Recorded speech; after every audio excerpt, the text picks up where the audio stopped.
ఇక ఇవాళ news papers లో ప్రధాన వార్తలకు వెళ్దాం. ముందుగా నమస్తే తెలంగాణ దినపత్రిక. నమస్తే తెలంగాణలో మనకి గ్యారంటీలపై గల్లా పడదామంటూ ప్రధానంగా హెడ్లైన్ కనిపిస్తుంది. మనకి 54,000 లోన్ మాఫీ కాలేదు, గ్యాస్ సబ్సిడీ ఇవ్వకపాయే, రైతు బంధు రాకపాయే, మోసపోయిన మళ్ళీ కేసీఆర్ వస్తేనే పేదలకు మేలు అంటూ మరి షాబాద్ రైతు ధర్నాలో కేటీఆర్తో చెన్నమ్మ అనే మహిళ ఆవేదన వ్యక్తం చేసింది. దానికి సంబంధించి వార్త కనిపిస్తుంది. కాంగ్రెస్ వాళ్ళను నిలదీద్దాం అంటూ ప్రజలకు కేటీఆర్ పిలుపునిచ్చిండ్రు. నాడు నాట్లప్పుడు నేడు ఓట్లప్పుడు రైతు బంధు, తెలంగాణలో గ్యారంటీలన్నీ అమలు చేస్తున్నామని ఢిల్లీకి పోయి రేవంత్ రెడ్డి చెప్పడం పెద్ద జోక్ అంటూ కూడా వ్యాఖ్యానించిండ్రు. తెలంగాణను ఉద్ధరించలేనాడు ఢిల్లీని ఉద్ధరిస్తాడంటూ కూడా క్వశ్చన్ చేసిండ్రు. సీఎం అబద్ధాలపై ఆడబిడ్డలు అంటున్నారు. రైతు భరోసా 15,000 ఇచ్చేదాకా వదిలిపెట్టమన్నారు.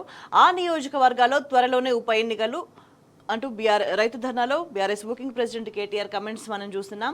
ఇంకోవైపు ఇక్కడ అరడజన్ దొంగల్లా రేవంత్ ముఠా అంటూ ఇంకో హెడ్లైన్ మనకు కనిపిస్తుంది. భూదందాలు చేస్తూ కోట్లు కొల్లగొడుతున్నారు. హెగ్డేవార్ ను నోరారా పొగిడిన రేవంతే సిసలైన ఆర్ఎస్ఎస్ వాది అంటూ కూడా వ్యాఖ్యానించారు. బ్లాక్ మెయిల్ కు ముఖ్యమంత్రి బ్రాండ్ అంబాసిడర్ అంటూ కూడా కేటీఆర్ వ్యాఖ్యానించారు. సో షాబాద్ మండల కేంద్రంలో రైతు ధర్నాకు సంబంధించి అక్కడ మాట్లాడుతున్నాం. చిన్నమనే మహిళ మాట్లాడుతుండగా ఫోటోగ్రాఫ్ కూడా మనకి కనిపిస్తుంది. సో ప్రజలంతా కూడా ఒక ఆవేదన వ్యక్తం చేసిన సిచ్యువేషన్ కనిపిస్తుంది. ఇంకోవైపు చూసుకుంటే చాలా ప్రధానమైన వార్త, కాళేశ్వరాన్ని కాటగలిపి అంటూ మనకి ఇంకో హెడ్లైన్ కనిపిస్తుంది. నీటి కుట్రలు మళ్ళీ మొదలు అంటూ చూస్తున్నాం. ప్రాణహిత నీళ్లను ఎత్తుకుపోయే ఎత్తుకుడ అంటూ కూడా మనం ఈ వార్తను గమనించవచ్చు. ఏపీ ప్రభుత్వం భారీ వ్యయంతో చేపట్టిన గోదావరి బనకచెర్ల లింక్ వెనుక భారీ కుట్ర దాగి ఉందా? తెలంగాణకు ప్రాణధారమైన ప్రాణహిత జలాలను కొల్లగొట్టేందుకే ఆ ప్రాజెక్ట్ అంటూ కూడా మనకి ఇక్కడ క్వశ్చన్ మార్క్ కనిపిస్తుంది. సంవత్సరంలో 300 రోజుల పాటు సజీవంగా ఉండే ప్రాణహిత నీళ్లను ఎలాంటి అడ్డంకులు లేకుండా తరలించుకుపోవడానికి ఏపీ ప్రయత్నిస్తోందా అంటూ కూడా ఇక్కడ మనకి క్వశ్చన్ కనిపిస్తుంది. తెలంగాణకు సంబంధించిన కొందరు దాని ప్రయత్నాలకు సహకారం అందిస్తున్నారా? తన వంతుగా కేంద్రం కూడా వత్త పలుకుతుందా అంటూ కూడా మనకు కనిపిస్తుంది. ఎట్లా అంటే 80,000 కోట్ల జీబీ లింక్ మర్మం ఇదేనా, గోదావరి బనకచెర్ల లింక్ మర్మం ఇదేనా అంటూ కూడా మనకి ఇక్కడ క్వశ్చన్ మార్క్ కూడిన వార్త కనిపిస్తుంది. ఏడాదిలో 300 రోజులు ప్రాణహిత నీటి ప్రవాహం, ఇంద్రావతిలోనూ ఇంచుమించు అదే స్థాయిలో నీళ్లు. గోదావరి జలాల్లో సింహభాగం ఈ రెండు నదులదే. ఆ జలాలను చెరబట్టడమే లక్ష్యంగా ఏపీ అడుగులు అంటూ కూడా మనం వార్తను గమనించవచ్చు. జీబీ లింకు అత్యధిక రోజులు నీళ్లందేలా పథక రచన. ఉమ్మడి రాష్ట్రంలోనూ గోదావరి జలాలపై ఇవే కుట్రలు. దిగువకు నీళ్లాగకుండా ప్రాజెక్టులు కట్టిన నాటి పాలకులు, కుట్రలను ఛేదించిన కేసీఆర్ విజన్, ప్రాజెక్టుల రీడిజైన్, నీళ్లున్న చోటే కాళేశ్వరం, సమ్మక్క సాగర్, సీతమ్మ సాగర్ అంటూ కూడా మనం గమనిస్తున్నాం. జీబీ లింక్ నేపథ్యంలో కాళేశ్వరాన్ని బలిపెట్టే కుయుక్తులు. ఒక్క పిల్లర్ కుంగిపోతే ప్రాజెక్టు పైనే కత్తి కట్టడం అందుకేనా అంటూ కూడా అక్కడ క్వశ్చన్ మార్క్ మనకు కనిపిస్తుంది. కేంద్రం వత్తాసు పైన నిపుణుల అనుమానాలు అంటూ కూడా మనం వార్తని గమనిస్తున్నాం. సో ఈ నేపథ్యంలో సాగునీటి రంగ నిపుణులు ప్రస్తుతం ఈ అనుమానాలు వ్యక్తం చేస్తున్నారు. ఏపీ ప్రతిపాదనలకు సంబంధించి కేంద్రం వేగంగా చర్యలు చేపట్టడం, ఇంకొక వైపు కాళేశ్వరం రిపోర్ట్లో ఇతర ప్రాజెక్టులకు అనుమతుల మంజూరులో తాత్సారం చేయడం కూడా అందుకు బలాన్ని చేకూరుస్తుంది. గోదావరి ప్రాజెక్టులపై ఉమ్మడి రాష్ట్రంలో నాటి పాలకులు చేసిన కుట్రలనే నేడు మరోసారి అమలు చేయడానికి పూనుకున్నారన్న విమర్శలు కూడా వినిపిస్తున్నాయి అంటూ నిజంగా తెలంగాణకు సంబంధించి నీళ్లను తరలించుకుపోవడానికి మళ్ళీ కుట్రలు జరుగుతున్నాయా అన్న అనుమానాలు బలపడుతున్న దానికి సంబంధించిన వార్త అది. ఇంకోవైపు చూసుకుంటే మరో రైతు బలవన్ మరణం అంటూ ఇంకో వార్త చూస్తున్నాం. దిగుబడులు రాక అప్పులు తీరక అంటూ ఖమ్మం జిల్లాలో అన్నదాత ఆత్మహత్య. ప్రతిరోజు ఇటువంటి ఏదో ఒక వార్త, విషాదమైన వార్త మనం చూడాల్సి వస్తుంది. ఇది విషాదం. ఇంకో వైపు చూసుకుంటే కృష్ణా ట్రిబ్యునల్ ఆదేశాలు కేసీఆర్ పోరాట ఫలితమే అంటూ ఇంకో హెడ్లైన్ కనిపిస్తుంది. సెక్షన్ 3 ప్రకారం రాష్ట్రాలకు నీటి కేటాయింపులు ఉండాలని బ్రిజేష్ ట్రిబ్యునల్తో పట్టుబట్టిందే కేసీఆర్ అన్నారు హరీష్ రావు. ట్రిబ్యునల్ మధ్యంతర ఉత్తర్వులు స్వాగతిస్తున్నాం. ఇది ముమ్మాటికి బీఆర్ఎస్ ప్రభుత్వ విజయమే. కాంగ్రెస్ ఘనత కొందరు చెప్పుకోవడం సిగ్గుచేటని కూడా ఆయన వ్యాఖ్యానించారు. ఏపీ పునర్విభజన చట్టం సెక్షన్ 89 తెచ్చిందే కాంగ్రెస్. కృష్ణా జలాల కేటాయింపుల విషయంలో దశాబ్దాలుగా తెలంగాణకు తీరని అన్యాయం చేసిందే కాంగ్రెస్ అన్నారు. వారి తప్పుని సరిదిద్దేందుకు 10 ఏళ్లు పట్టింది. కృష్ణా జలాల్లో న్యాయమైన వాటా దక్కే వరకు పోరాటం చేస్తామన్నారు మాజీ మంత్రి హరీష్. కృష్ణా జలాల కేటాయింపులు రాష్ట్రాల వారీగా ఉండాలి తప్ప ప్రాజెక్టుల వారీగా ఉండకూడదు అని మొదటి నుంచి కేసీఆర్ చేసిన వాదనతో ఎట్టకేలకు బ్రిజేష్ కుమార్ ట్రిబ్యునల్ ఏకీభవించింది. నదీ జలాల కేటాయింపుల్లో తెలంగాణకు ఇకనైనా న్యాయం జరుగుతుందని ఆశిస్తున్నాం. కేసీఆర్ కొట్లాడి సాధించిన విజయాన్ని తమ ఘనతగా చెప్పుకోవడం కాంగ్రెస్ భావదారిద్రానికి నిదర్శనం అంటూ కూడా వ్యాఖ్యానించారు హరీష్ రావు. ఇంకోవైపు చూసుకుంటే జాబ్ క్యాలెండర్ ఏది, జాబ్ లేవి అంటూ క్వశ్చన్ మార్క్ తో ఇంకో హెడ్లైన్ కనిపిస్తుంది మనకి ఇక్కడ. 2 లక్షల ఉద్యోగాలు బుట్టదాగలు, రాష్ట్ర సర్కార్పై నిరుద్యోగుల మండిపాటు, మేలో నోటిఫికేషన్లు అంటూ కొత్త లీక్లు. ఆ 6 నెలలంతా ఎన్నికలు కోడ్ తప్పదు. దీంతో ఉద్యమానికి సై అంటున్న ఉద్యోగార్థులు అంటూ కూడా మనం వార్తని గమనిస్తున్నాం. ప్రభుత్వంపై అనేక వర్గాల ప్రజల నుంచి ఒక వ్యతిరేకత వ్యక్తమవుతుంది. నిరుద్యోగుల నుంచి కూడా వ్యక్తమవుతుంది. ఇంకోవైపు చూసుకుంటే ప్రజాభవన్కు వస్తేనే ఇల్లు ఇస్తారా అంటూ ఇంకో వార్త చూస్తున్నాం మనం. వారంలోనే 5,500 మందికి పైగా రాక దరఖాస్తులో 87% ఇండ్ల కోసమే స్పష్టత ఇవ్వడంలో ప్రభుత్వం విఫలమైందంటూ కూడా మనం వార్తని గమనించవచ్చు. ఇంకోవైపు గ్రామ సభలో ఇండ్ల అర్హుల జాబితా అంటూ కూడా మనం చూస్తున్నాం. స్థలం ఉన్న వారికి మొదటి విడతలోనే ఇందిరమ్మ ఇండ్లు, రెండో విడతలో లేని వారికి స్థలంతో పాటు ఇండ్లు ఇస్తారు. త్వరలో వీఆర్ఓ పరీక్షలంటూ మంత్రి పొంగులేటి వ్యాఖ్యానానికి సంబంధించిన వార్త ఇది. ఇంకోవైపు చూస్తే ఫిబ్రవరి 1న కేంద్ర బడ్జెట్ అంటూ ఈ నెల 31 నుంచి పార్లమెంట్ సమావేశాలు ప్రారంభం కాబోతున్నాయి. తెలంగాణ నుంచి నీళ్లు తరలించుకుపోయే కుట్రకు సంబంధించి కాళేశ్వరాన్ని కాటగలిపిన వార్తకి కంటిన్యూషన్ మనం చూస్తున్నాం. సో ప్రాణహిత ఇంద్రావతి నీళ్లేది గోదావరి నది పరివాహక ప్రాంతాన్ని మొత్తంగా ఇక్కడ ప్రాణాధారంగా కనిపిస్తుంటాయి. కానీ ఇప్పుడు ఈ నీటన్నింటినీ కూడా తరలించుకుపోయే కుట్రలకు తెరతీసింది ఏపీ. ఉమ్మడి రాష్ట్రంలో కూడా ఇవే కుట్రలు చేసింది. గోదావరిలో నీటి లభ్యత ప్రాణహిత ఇంద్రావతి నుంచి అధికంగా ప్రవాహాలు ఉంటాయనేది గణాంకాలే సూటిగా చెప్తున్నాయి. సో ఈ రెండు ప్రధాన ఉపనదులు కలిసిన తర్వాత ప్రాజెక్టులు నిర్మిస్తే తెలంగాణ బీడు భూములను గోదారమ్మ పావనం చేస్తుంది. కానీ ఉమ్మడి రాష్ట్రంలో 6 దశాబ్దాల పాటు జరిగిన తతంగం అందుకు భిన్నంగా ఉంది. గోదావరి ప్రవాహం దిగువకు వెళ్లే దారిలో ఎక్కడ ఏ చిన్న ఆటంకం కలగకుండా సమైక్య పాలకులు తెలంగాణలో ప్రాజెక్టులు నిర్మించడం గమనార్హం అంటూ కూడా చూడొచ్చు మనం. గోదావరి అత్యధిక దూరం తెలంగాణలోనే ప్రవహిస్తున్న ప్రాణహిత లాంటి నీటి లభ్యత ఉన్న నది వచ్చి చేరుతున్నా కూడా తెలంగాణ కట్టిన ప్రాజెక్టులు మాత్రం ఆ నీటిని ఒడిసి పట్టేలా నిర్మించలేదు. ధవళేశ్వరం దాకా గోదావరి ఆగకుండా పరుగులు తీయాలనే కుతంత్రాన్ని వాళ్ళంతా కూడా అమలు చేస్తున్నారు. అందులో భాగంగానే ఉమ్మడి ఏపీ ఏర్పడే నాటికి గోదావరి జలాల వినియోగానికి సంకల్పించిన అప్పటికే మధ్యప్రదేశ్, మహారాష్ట్రతో ఒప్పందాలు పూర్తయి అంతర్రాష్ట్ర సమస్యలు కూడా పెద్దగా లేని తెలంగాణకి మాత్రం అన్యాయం జరిగిన విషయం చాలా స్పష్టంగా కనిపిస్తోంది. సో ఈ ప్రయత్నాలన్నిటికీ కూడా వెన్నుదన్నుగా కేంద్రం కూడా ఉంటూ వస్తుంది. కేంద్రం కూడా సహకరిస్తూ వస్తుంది. ఏపీకి తెలంగాణకు అన్యాయం చేస్తూ అనే దానికి సంబంధించి ఒక డీటెయిల్డ్ వార్తను మనం ఇక్కడ గమనించవచ్చు. ఏ విధంగా కుట్రలు చేసిండ్రు, ఎట్లా తెలంగాణకు నీటికి సంబంధించి అన్యాయం జరుగుతూ వచ్చింది. సో మనకి గణాంకాలతో సహా ఇక్కడ డీటెయిల్స్ అన్ని కూడా మనకి చాలా క్లియర్గా కనిపిస్తున్నాయి. నాటి కుట్రలన్నింటికి కేసీఆర్ విజన్తో చెక్ పెట్టిన విషయాన్ని కూడా ఒక ఎక్స్ప్లెనేషన్తో పూర్తిస్థాయి వార్త మనం ఇక్కడ గమనించవచ్చు. ఇంకోవైపు చూసుకుంటే ఇది తెలంగాణ ప్రజల విజయం అంటూ బ్రిజేష్ ఆదేశాలకు సంబంధించి ఎమ్మెల్సీ కవిత చేసిన వ్యాఖ్యలు మనం కూడా గమనించవచ్చు. బీఆర్ఎస్ అధినేత కేసీఆర్ కృషి ఫలితం అంటూ కూడా ఆమె వ్యాఖ్యానించారు.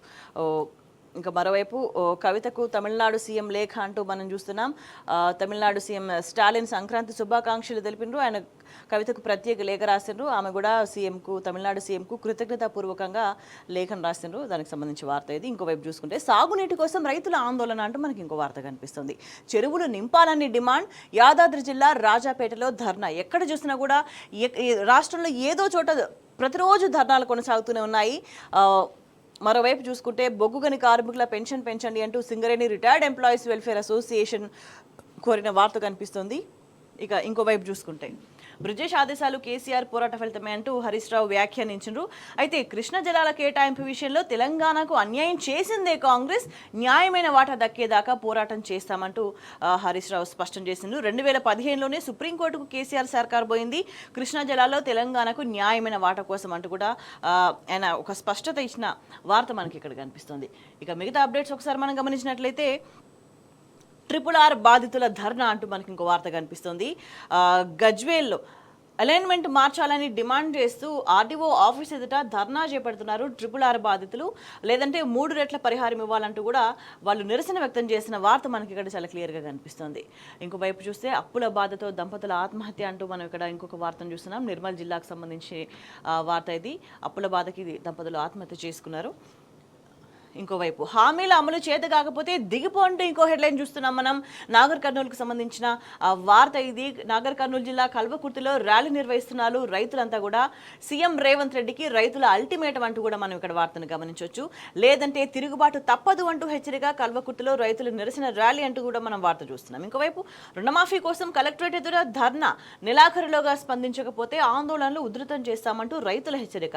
ఎక్కడ చూసినా కూడా రైతులు ముఖ్యంగా ప్రధానంగా రోడ్డున పడ్డ పరిస్థితి పరిస్థితి కాంగ్రెస్ హయాంలో తెలంగాణలో చాలా క్లియర్గా కనిపిస్తుంది. రైతులు ఎక్కడికక్కడ ధర్నాలు చేస్తున్న పరిస్థితి కనిపిస్తుంది. ఇచ్చిన 6 గ్యారెంటీలు అమలు చేయగా ఏ హామీలు ఇచ్చేసి అధికారంలోకి వచ్చినో వాటినన్నింటినీ కూడా విస్మరించింది కాంగ్రెస్ ప్రభుత్వం అనే దానికి నిదర్శనంగా ఈ వార్తలన్నీ మనకు కనిపిస్తున్నాయి. ఇంకోవైపు చూసుకుంటే ఎకరాకు 2 కోట్లు ఇవ్వాలి అంటూ ఇంకో హెడ్లైన్ చూస్తున్నాం. భూములు కోల్పోతున్న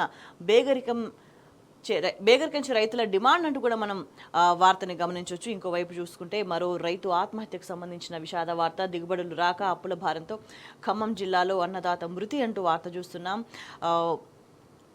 ఖమ్మం జిల్లా కూసమంచి మండలం లోక్యా తాండాకు చెందిన వర్దియా నవీన్ కుమార్ అనే వ్యక్తి రైతు ఆత్మహత్య చేసుకున్నాడు.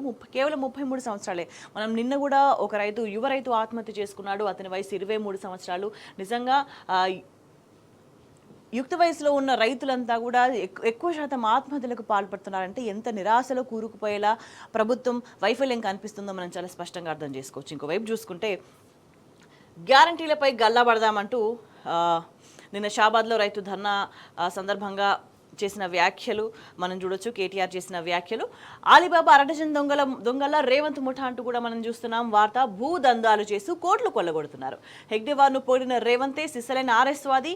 బెదిరింపులు వదిరింపులకు బీఆర్ఎస్ భయపడదు. బ్లాక్ మెయిల్ కు బ్రాండ్ అంబాసిడర్ రేవంత్ అంటూ మీడియాతో చిట్ చాట్ లో కేటీఆర్ చేసిన వ్యాఖ్యలు.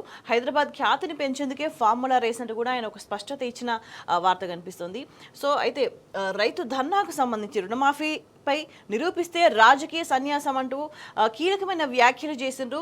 సో ఏ విధంగా ప్రభుత్వం మోసం చేస్తుంది అంటే ఇప్పటికే ఎకరం ఉన్న రైతుకు 17,500 బాకీ అంటే ఎకరానికి చొప్పున 17,500 బాకీ ఉంది.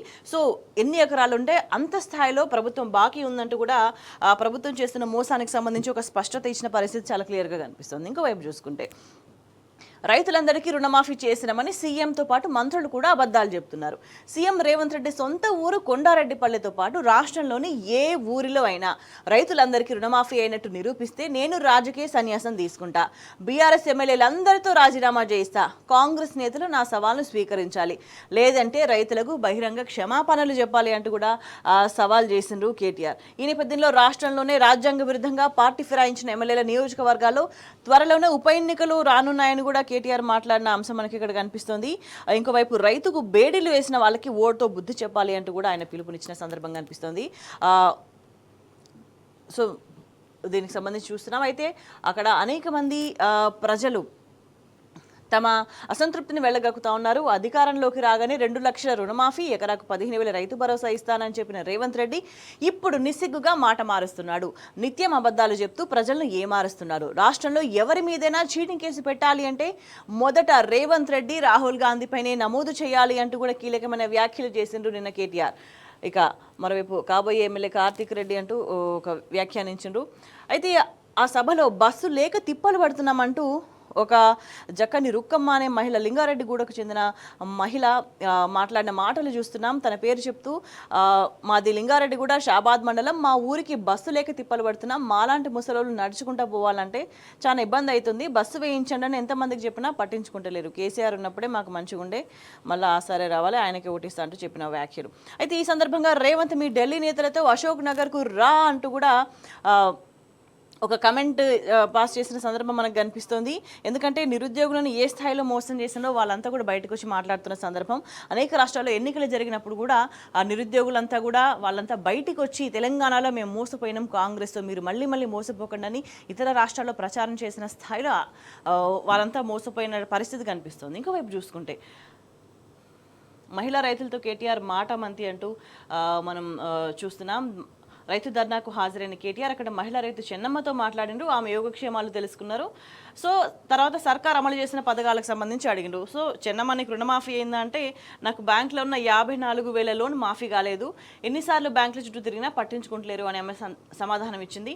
ముఖ్యమంత్రి అబద్ధం చెప్తున్నాడా అని చెన్నమ్మన అని చెప్పేసి అడిగిండ్రు. అడిగితే లేదు సార్ నాకు రుణమాఫీ కాలేదు, పంట పెట్టుబడి కూడా అందలేదు, కేసీఆర్ సార్ ఉన్నప్పుడే మంచిగా నిజం చెప్తున్న సార్ అని ఆమె వ్యాఖ్యానించింది. సో కేసు ఎవరి మీద పెడదాం, ముఖ్యమంత్రి ముఖ్యమంత్రి మీదనా నీ మీదనా అంటే నా మీద కేసు ఎందుకు సార్, రుణమాఫీ కాదు సార్, గ్యాస్ పైసలు కూడా ఖాతాలో పడతలేవు, ఓట్ల కోసం అబద్ధాలు చెప్పిన ముఖ్యమంత్రి మీదనే కేసు పెట్టాలంటూ చెన్నమ్మ చేసిన వ్యాఖ్యలు మనం గమనించవచ్చు.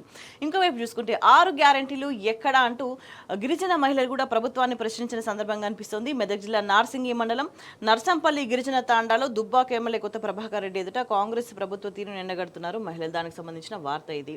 ఇంకోవైపు చూసుకుంటే ఇది ప్రభుత్వ అక్రమ కేసు అంటూ నా ఫిర్యాదుపై ఎఫ్ఐఆర్ ఏది అంటూ పోలీసు విచారణకు హాజరైన కౌశిక్ రెడ్డి చేసిన కమెంట్స్ మనం ఇక్కడ గమనించవచ్చు. ఇంకోవైపు చూసుకుంటే ఏ విధంగా మోసం చేస్తున్నారు అంటే 20 రోజుల నిబంధనతో ఆత్మీయ కోతలు అంటూ మనం ఇంకో హెడ్లైన్ చూస్తున్నాం. భూమి లేని పేదలకు 12,000 ఎగ్గొట్టడానికి ప్రయత్నం అంటూ కూడా మనం వార్తని గమనించవచ్చు. అసెంబ్లీ ఎన్నికల ముందే ఆ ఆంక్షలు ఎందుకు చెప్పలేదు అంటూ బీఆర్ఎస్ నేత మాజీ ఎమ్మెల్యే పెద్ది సుదర్శన్ రెడ్డి నిలదీసిన వార్త మనకి ఇక్కడ క్లియర్గా కనిపిస్తుంది. ఇంకోవైపు చూసుకుంటే ఏడాదైనా గ్యారంటీల అమలు ఏది అంటూ పసుపు బోర్డు ఘనత బీఆర్ఎస్ అంటూ మాజీ మంత్రి పొన్నాల లక్ష్మయ్య చేసిన వ్యాఖ్యలు మనకి ఇక్కడ కనిపిస్తున్నాయి. ఇక ఇంకోవైపు చూసుకుంటే ఎట్లా అరాచకం రాజ్యం వెళుతుంది తెలంగాణలో కాంగ్రెస్ హయాంలో అన్నదానికి నిదర్శనంగా ఇంటిపై దాడి, కులం పేరుతో దూషణ అంటూ మనం ఇంకో వార్త చూస్తున్నాం. కాంగ్రెస్ నాయకులపై చర్యలు తీసుకోండి అంటూ కరీంనగర్ రూరల్ ఏసీపీకి మాజీ ఎమ్మెల్యే సుంకె రవిశంకర్ ఫిర్యాదు చేస్తున్న ఫోటోగ్రాఫ్ ఇక్కడ మనకి కనిపిస్తుంది. సో ఇంకొకసారి మిగతా అప్డేట్స్ ఒకసారి మనం గమనించినట్లయితే కీలకంగా కొడంగల్ లిఫ్ట్ రేవంత్కు ఆదాయ వనరు అంటూ మనకి ఇంకో హెడ్లైన్ కనిపిస్తుంది. ఎన్నికల ముందే అవినీతి ఒప్పందాలు, అన్ని ఒప్పందాల్లో ఆ నలుగురిదే కీలక పాత్ర. భారీ స్కామ్లో సీఎం రేవంత్, నరేందర్ రెడ్డి సహా మేఘా రాఘవ కన్స్ట్రక్షన్స్ అంటూ మనం వార్త చూస్తున్నాం. 45 మంది ఫోన్లు ట్యాప్ చేస్తున్న రాష్ట్ర సర్కార్. కాంగ్రెస్ పార్టీ బహిష్కృత నేత బక్క జడ్సన్ చేసిన వ్యాఖ్యలు ఇవి. ఇంకోవైపు చూసుకుంటే సింగపూర్ ఐటీఐతో స్కిల్ వర్సిటీ ఎంఓయూ అంటూ మనం వార్త గమనించవచ్చు. నైపుణ్యాల అభివృద్ధికి పరస్పర సహకారం. ఐటీఈ క్యాంపస్ను సందర్శించిన సీఎం రేవంత్ బృందం అంటూ కూడా మనం వార్తని ఇంకోవైపు గమనిస్తున్నాం. మాటలు చెప్పడం తప్పితే ఆచరణలో ఏది కూడా కనిపించని పరిస్థితి. సో మరి దీనికి సంబంధించి ఇంప్లిమెంటేషన్లో ఏం చేస్తారో అనేది వేచి చూడాల్సిన అవసరం కనిపిస్తుంది. ఇంకోవైపు చూసుకుంటే మహిళా వర్సిటీ బిల్కు ఆమోదం అంటూ గెజిట్ జారీ చేసిన రాష్ట్ర ప్రభుత్వం అంటూ వార్త చూస్తున్నాం. యూజీసీ గుర్తింపే తర్వాయి అంటూ కూడా మనం గమనించవచ్చు.